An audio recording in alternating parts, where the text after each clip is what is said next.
Good morning, it's good to see you.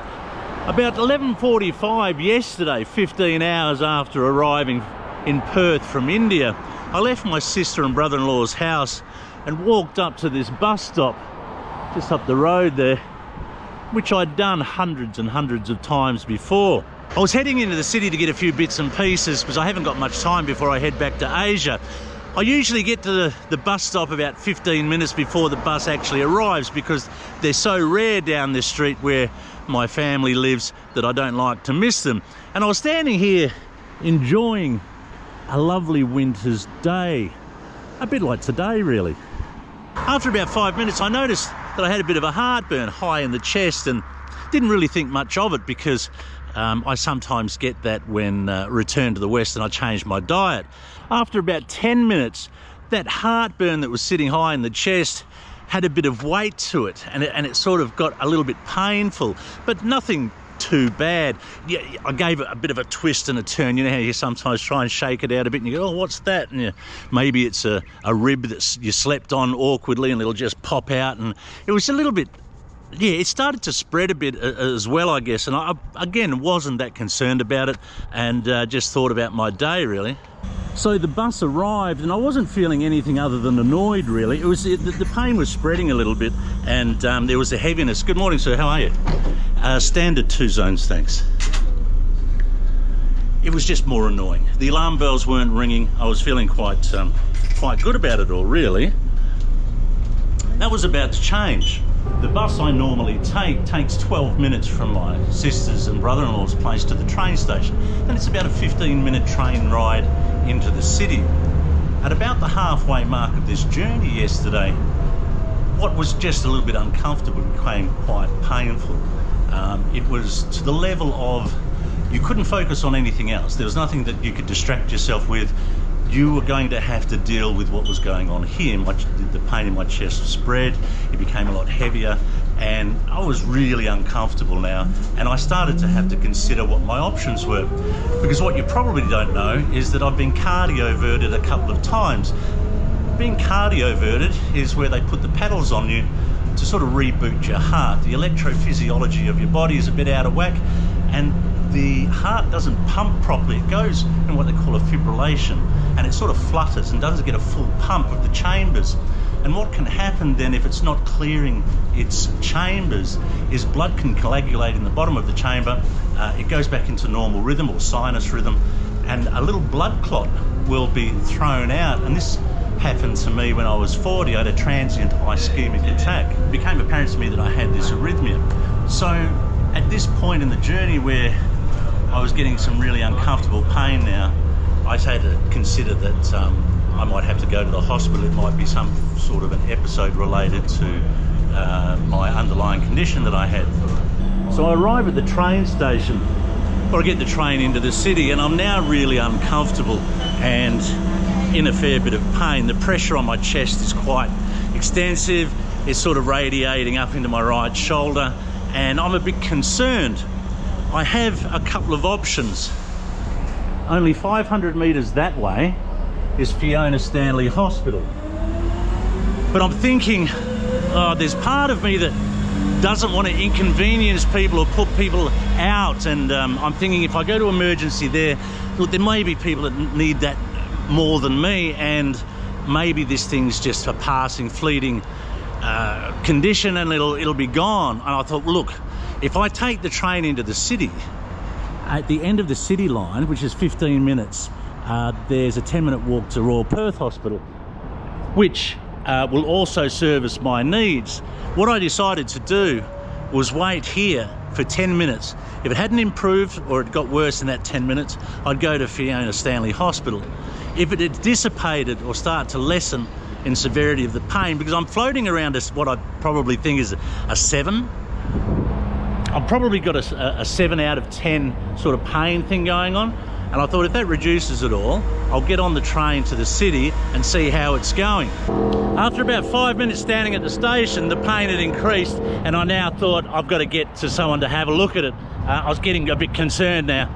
I wasn't sure if walking could exacerbate the problem, so I was sort of torn between walking quickly to get there and just dawdling so it didn't sort of make things worse. Fiona Stanley Hospital is part of a much larger network of healthcare services in this suburb. You have a private hospital, St John Hospital. You also have aged care facilities, and the full gamut of health providers are here. I was really a little bit alarmed by what was going on, and I didn't want to spend the next half an hour sort of sneaking around trying to find where emergency was, because I didn't know where I was going. As it would happen, there was a group of nurses having a coffee just here, or waiting for their coffee at least. And I approached them and I asked them, I think the phrase that I introduced myself with was something like, ladies, you look like the right people to ask. I'm just deciding whether I'm having a heart attack or not. Where's emergency? The initial response was the willingness to laugh at that, but then the ladies saw the colour of my face and realised I was deadly serious. And they were kind enough to point me in the right direction. I just had to go up here. Fortunately, I wasn't too far away.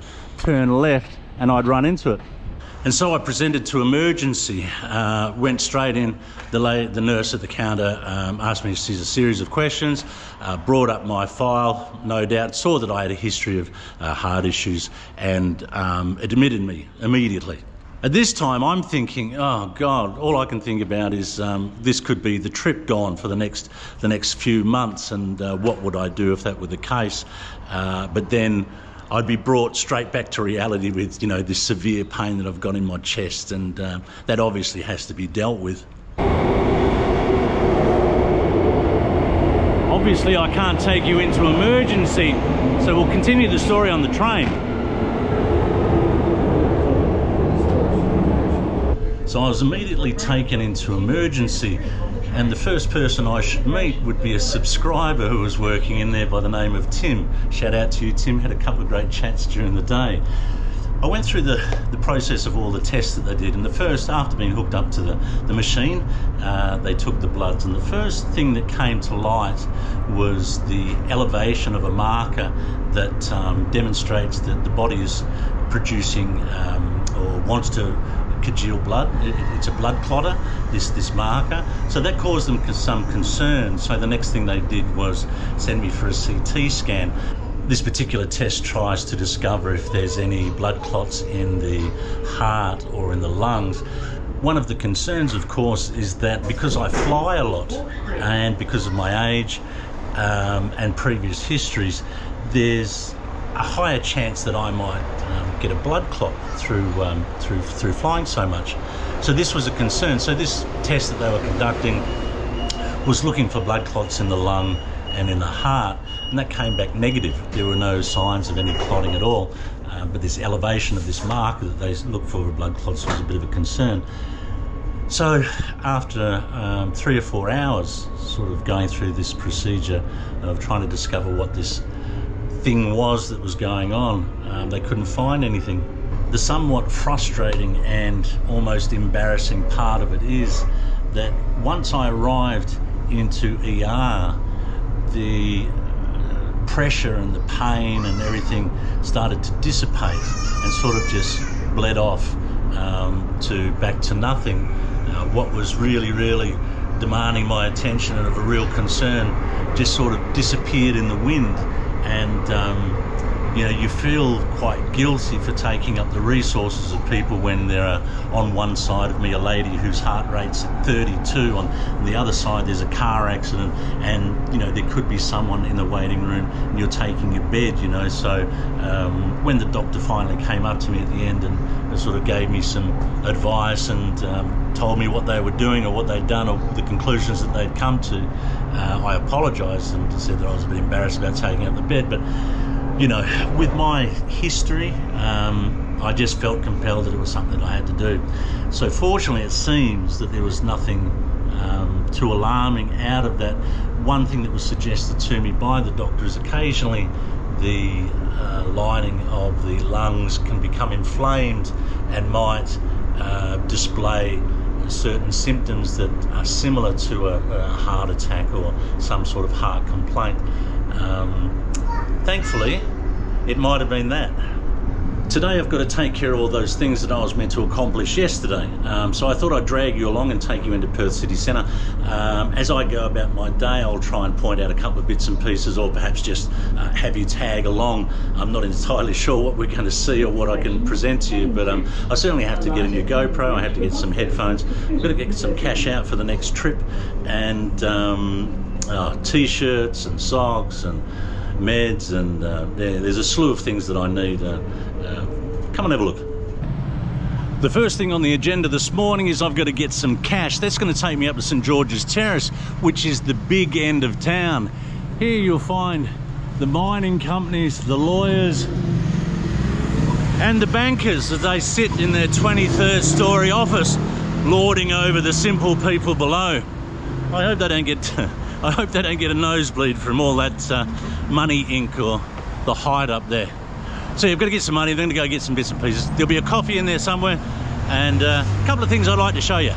Sometimes people say to me I'm crazy for going to these far-flung places, as they perceive them to be far-flung, with my underlying condition of AFib. Well, I've actually got a number of conditions. I've got spinal stenosis in several vertebrae. That's the closing of the vertebrae around your nerve, and that gives me sciatica. It gives me a neuropathy, which makes my hands numb, my shoulders weak, parts of my body don't sort of function as they would. I have a 40-degree scoliosis. Scoliosis is a curvature of the spine. This causes me some problems if I'm walking with weight for some time. I've got my heart condition. I've got so many things that I could use as an excuse to go, I'm not going. I don't want to live a reactive life. I don't want to live in fear. I don't want these conditions that I have to determine and dictate what I do. I want to be a proactive person leading the life that I want. And there's some compromises I have to make with these things that I've got. I've got to take medication. I've got to keep active and keep moving so that the skeletal system doesn't seize up. I'm probably going to have to undergo some form of surgery, both with the heart and the spine at some point in life. But to live in fear and not want to be more than 20 kilometers away from a hospital, or to worry if one of my ailments flares up or causes me difficulty, I don't want to live my life reacting to those possibilities. Now, I'm not advocating for people who might have a condition where they're having seizures every 2 or 3 days to go travelling to these places like India and Sumatra as I do. What I'm suggesting is, if you do have an underlying condition that causes you some issues, if you're managing it okay, don't let that restrict you. I meet so many people all the time that say, I wish I could do what you do. Well, you can. It's just how you perceive the world and how you see yourself in it. Get used to it. We're going to pass on at some point. And what do you want to do? Do you want to live in fear until that occurs? Or do you want to engage in life and do the things that are important to you, and the things that, you know, give you purpose, the things that make you feel good, the things that, I don't know, reveal something in you that you like? It frustrates me. Now, this is just my opinion, okay? And just because it's my opinion doesn't make it right. You have to live your own life. But I really do believe we need to lead a proactive life and not be reactive, and letting these things that might potentially flare up and cause you an issue, not to dwell on them and let them dictate to you where and how you do things. So our first errand's complete. I've got my cash for the next 3 or 4 months. If you've ever looked at a distance from Perth and wondered how far a place was away from it, there is a point in which that distance is gauged by, and it's right here. There's a plaque to commemorate it. This plaque marks the position of point zero, adopted in 1925 as the origin of all road distances in Western Australia. The fact that I know where that point is pleases me way more than it should. Whenever I come back to Perth, I'm always interested to see what's new in town. I've spent a lot of time walking these streets in the city centre with my street photography. I was looking at the point zero plaque across the road and looked up, and we now have a moon man, or a spaceman, standing in the park. Now, where once we had this rather lovely sculpture of our kangaroos, we now have the juxtaposition of this big blue man who's been graffitied over, it seems, by many people. I actually like the look. I wouldn't mind seeing someone on Mars or the moon with a suit in graffiti. I'm not sure about it. I'm really not sure about it. I'm not sure whether I like it or not. The winter nip has gone out of the air and I've taken the beanie off. It's turned into a really, really lovely winter's day. I'm now in the main shopping mall in Perth. It's Wellington Street, or Wellington Street Mall. I noticed there was the army's in town today. This is called a PMV apparently, and they've given me permission to have a little bit of a snoop inside. It's quite a beast, isn't it? It's I imagine it's some kind of troop carrier. I suspect it's probably, because of its raised chassis and the design of it, I'd say it's probably used in the bush a bit if we're out in the deserts or out in the more tougher terrain. Looks like they look like jump seats. This old man's got a G. Yeah. I've just got to lean on. Too much. Oh, there goes the knee. So this is how the layout. So it can seat 1, 2, 3, 4, 5, 6, 7, 8. It can seat 8 in the back. And what I imagine is the radio stuff, is it? Can you explain, what am I looking at here? Is this sort of the comms or no? Yeah, that's the comms. Yeah? Rightio. Where are you most likely to use this? In the bush? Yeah, wherever we're going. Anywhere. Alright, let's get up the front, and that's where the big end of it is. So what sort of running gear does it have? What's the motor? A big diesel, obviously, I think, is it? Yeah, it's the same sort of engine that you'd find inside of a bulldozer. The same as a cat engine. Oh, right. So it's a tractor engine in the thing. Essentially. Right. And it's an automatic? Yeah. Automatic. And would you know how many kilometres you can get to the gallon in this thing? Memory 600. And maximum capacity of staff or people? You get 8 guys in the back and 2 in the front. 2 in the front.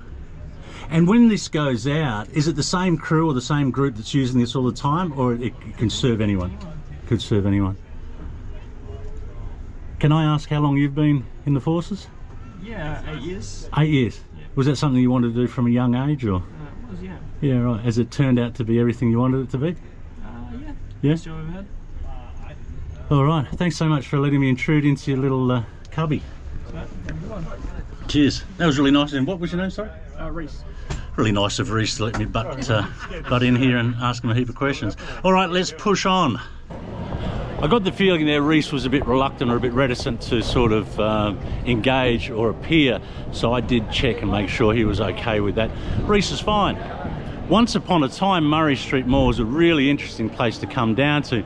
Long ago, there used to be a guy with a hot dog stand on a cart.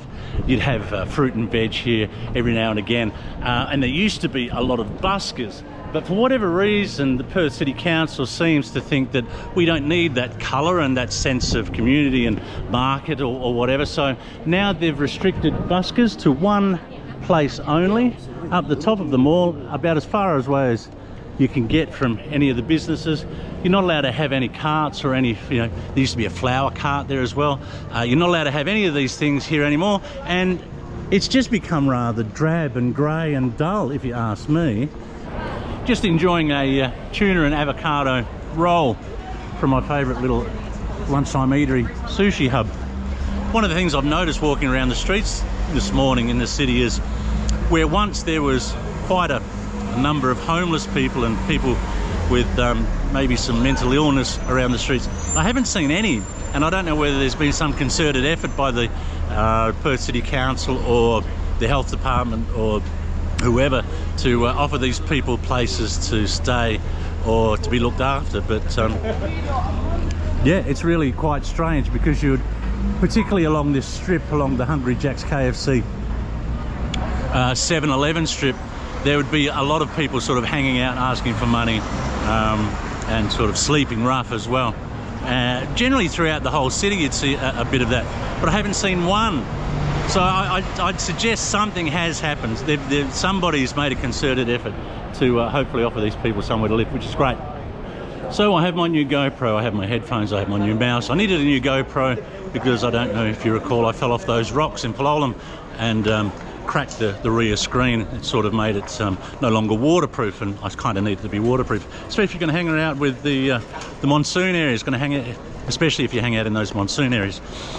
I'm now in the Hay Street Mall, which runs parallel to Murray Street Mall that we were just in, and this is also a popular shopping spot for a long time. Just after COVID, I think I walked down here one day and counted 37 vacant shops. That seems to have changed a little bit now. Most seem to be full. I don't want to harp on the idea, but I just want to circle back to this living in fear and not pursuing your dreams and the things that you want to accomplish in life through the fear of, you know, safety over in places like India or Indonesia, or that you may have underlying health issues and what will happen if something occurs if you're in a country that doesn't have the health facilities that you're used to. I think we run the risk of not fulfilling our full potential and attaining some sort of satisfaction and joy in life.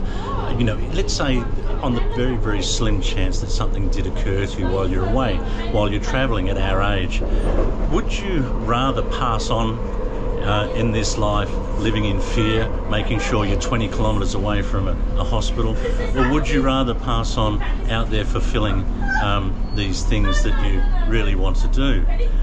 I've made mention of it previously. There was a Dutch study done a few years ago where they surveyed 500 people who were at end of life. They were terminally ill people, they had 6 months or 12 months left to live. One of the sections of that survey was regrets, and they asked these 500 people what their regrets were. Not a single person alluded to they wish they'd worked harder, they wish they'd accumulated more wealth, they wish they had a better car, or any of these material values. All of them, bar none, said they wish they had formed closer relationships with the people in their lives, whether they be friends or family. They wish they had pursued their passions or dreams. They were always putting that aside for the family, for their children, for their career. And they got to an age where they didn't get to experience the thing that they wanted to do most. They also said that they wanted to travel more. They wish they'd travelled more. So I think, you know, we have to kind of bear in mind that, you know, at our age, the finishing line is approaching far faster than the start line. I think we have to consider, what do we want to say at the end? Do we want to say, you know, I did everything I wanted to do, I fulfilled those things that I sort of hoped I would? Or do we want to say, you know, I wish I had have? The reality is, like, it's our time now, at our age, around that 60 mark, most of us, I assume, have the resources in which to pursue these things. We probably still have the physical capacity, and we have the mental acuity to you know, experience these things as we want to experience it. But the longer we put it off, the less that chance is going to occur.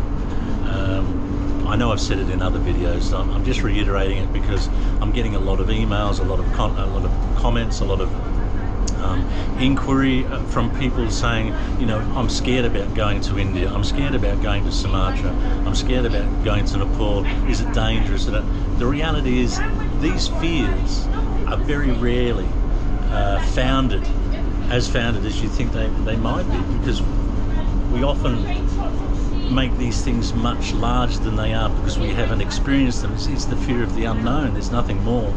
I think I've proved to you over the last 12 months that someone our age can traipse around northern Sumatra, can traipse around India and Nepal.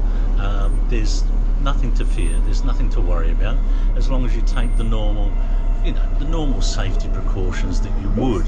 You don't go out at 1 o'clock in the morning walking around the streets by yourself in Phnom Penh. These things are sort of, you know, obviously pretty obvious, but yeah, don't put it off.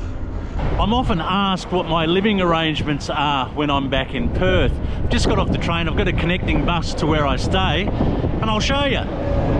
So when I am back in Perth, I stay with my sister and brother-in-law, the house behind me. Next door is their son, or my nephew, his wife and 3 kids.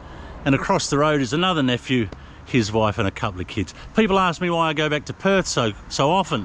It's because I like my family. Come inside. Everyone's out. My sister's a librarian at the school.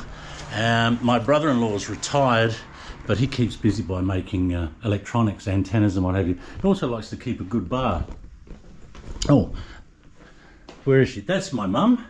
She passed away, oh, quite a fair while ago now, 10 years ago. I won't show you their personal space, that's theirs of course. A great house for hanging out in. I'm going to get some light flicker, I guess. Steve really likes his fish. Steve's my brother-in-law's name. Huge tank, used to have 2 of them going, now just got the one. A lot of time spent around the kitchen bench and in the lounge. My brother-in-law actually is one of Australia's most decorated ham radio operators. This is what they call the shack. I'll turn that light off because it flickers. This is where he makes all his aerials and solders bits and pieces, and these are his radios and things that control aerials. Just some of his many awards. I'll show you his antenna out the back. Oh, like, this guy's pretty hardcore. See lots of kids stuff out here because 3 of the youngest of our family are sort of 4. And do you see that rather large aerial there? Well, this actually winds up to really quite a height. The aerial itself had to have an engineer do some specs on it because it's such a big thing. He's got another aerial up there. I forget the names of all these aerials. They're all Yagis and dipoles and all this type of stuff. I just don't know what it all means, but yeah, he's pretty good at it. And my sister works as a librarian. She was a special needs teacher for decades, and now my sister's 10 years older than I am. She's yeah, sort of taken a bit of an easier road, I guess. Well, not an easier road, but a more enjoyable role for her as she loves her books. So yeah, she really enjoys that. Well, that's just about it for this one. Thanks very much for coming along. As always, I hope you're well and happy in life and doing the things you want to do. We'll see you soon.